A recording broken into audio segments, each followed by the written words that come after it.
ishi kwenye ardhi yenye utata ya ekari 3,000 ya Chepchoina awamu ya 3 katika kaunti ya Trans Nzoia iliyotolewa na serikali.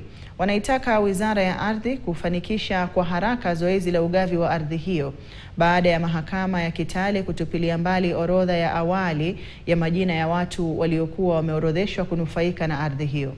Wakizungumza katika eneo la Nauyapong, eneo bunge la Endebess, maskota hao wakiongozwa na Isaiah Ruto na wakili wao Yvonne Jeruto wamelaumu maafisa kutoka Wizara ya Ardhi kwa kuchangia udanganyifu huo na ukiukaji wa sheria ili kuwanyima wasiojiweza. Haya yanajiri baada ya jaji wa mahakama ya ardhi mjini Kitale kukubaliana na ombi la maskota hao kwenye kesi waliokuwa wamewasilisha ya kutaka shughuli za ugavi wa ardhi hiyo kutupiliwa mbali. Watu ambao wajisajiliwa ama watu ambao si wakaaji wa Chepchoina.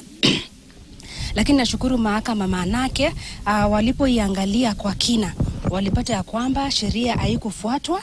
Unapata ya kwamba hata hiyo selection committee hawakufuatilia yale ile public participation. Watu wa Chepchoina hakutakuwa na vita tena Chepchoina kulingana na ardhi yao. Watu wa Chepchoina sasa wanaweza lima, wanaweza fanya kazi zao kwa kawaida bila kutatizwa na mtu yeyote. Kwa sababu sasa mahakama imeamuru ya kwamba hii sub county selection committee wamepewa 45 days waweze kupatia watu wa Chepchoina minutes, waweze kupatia Chepchoina a list ya wale wakaaji ambao ni halali ambao wamekuwa wakiishi kwenye hili shamba la Chepchoina kwa hizo miaka zote. Ni mama na uko na watoto.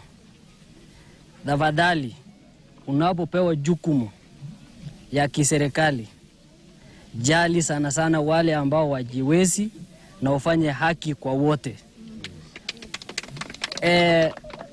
Now that court imesema kwamba watafanya mambo ya haya mashamba upya.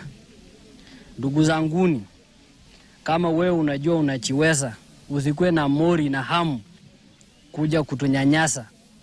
Wacha sisi tujipange na najua tutapanga mazuri hapa Chepchoina. Wakaita wale walipeana shamba, hawakufika mahakama kupeleka vitu yao. Mpaka na leo wachefika. Na juzi tarehe 18 tukapata haki yetu kama wakaji ya Pestri Chepchoina. Tukashukuru Mungu. Tukasema Mungu wewe, nani kama wewe. Hayo yakijiri huku ulimwengu ukiadhimisha siku ya wajane duniani.